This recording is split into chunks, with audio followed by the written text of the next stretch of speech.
So, I want you to close your eyes for a second and imagine a hot, sticky July morning. The year is 1518.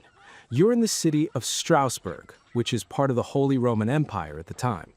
The air is thick, people are struggling, there's been a string of bad harvests, famine is knocking at the door, and diseases like smallpox and syphilis are just tearing through the streets. People are living in a constant state of high alert, high stress survival. And then, out of nowhere, a woman named Frau Troffea steps out of her house. She doesn't say a word, she doesn't look at anyone, she just starts to dance. Now, we're not talking about a joyful celebration here. This wasn't a happy dance. It was intense, rhythmic, almost violent. There's no music playing, no singing, just the sound of her shoes hitting the cobblestones. Her husband asks her to stop. She doesn't. Her neighbors gather around, laughing at first, thinking it's some kind of joke or a stunt.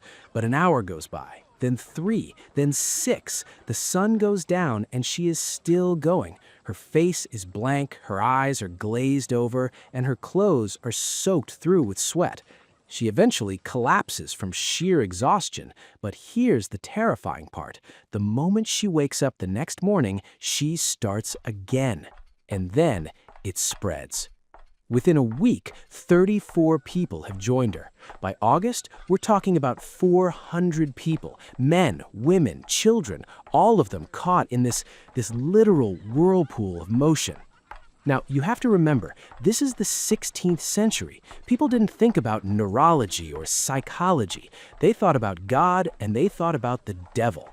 The local authorities were panicking. They called in the experts of the day, the physicians and the priests. And these guys, they come up with the most disastrous medical advice in history. They didn't tell people to rest. They didn't tie them down. Instead, they diagnosed it as hot blood. Their theory was that the brain was literally overheating, and the only way to cure it was to keep dancing. They thought if these people just danced it out, the fever would break.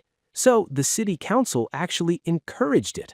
They cleared out the grain markets, they built massive wooden stages in the center of the city. They even went out and hired professional pipe players and drummers, and they paid strongmen to stand on the stages and hold these people up so they wouldn't fall over. They turned a medical emergency into a forced marathon, and that's when it turned into a nightmare.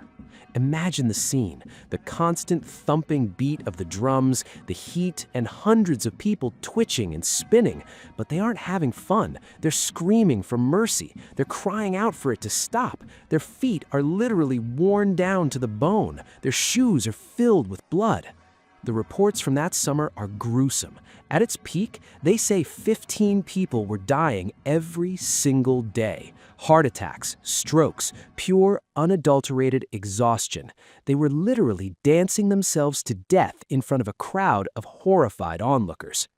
Eventually, the city realized their mistake. They banned the music, they took the dancers away to a mountain shrine dedicated to Saint Vitus, who was the patron saint of dancers and epileptics. They put red shoes on their feet, and slowly, the plague faded away. But it leaves us with the big question: why? How does an entire city just lose its mind? For a long time, historians pointed to ergotism, that fungus that grows on damp rye bread. It contains alkaloids that are chemically related to LSD. It can cause hallucinations and tremors.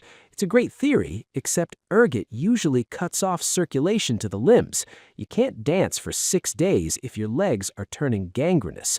So today, most experts think it was something even more fascinating, a mass psychogenic illness. Basically, it was a collective psychological snap. These people were living under such extreme religious and economic stress. They were so terrified of the curse of Saint Vitus that their brains just hit the exit button. One person snapped, and the rest followed in a sort of trance-like domino effect. It's a chilling reminder of how powerful the human mind really is. We like to think we're in control, that we're rational, but under the right amount of pressure, sometimes the only thing left to do is dance.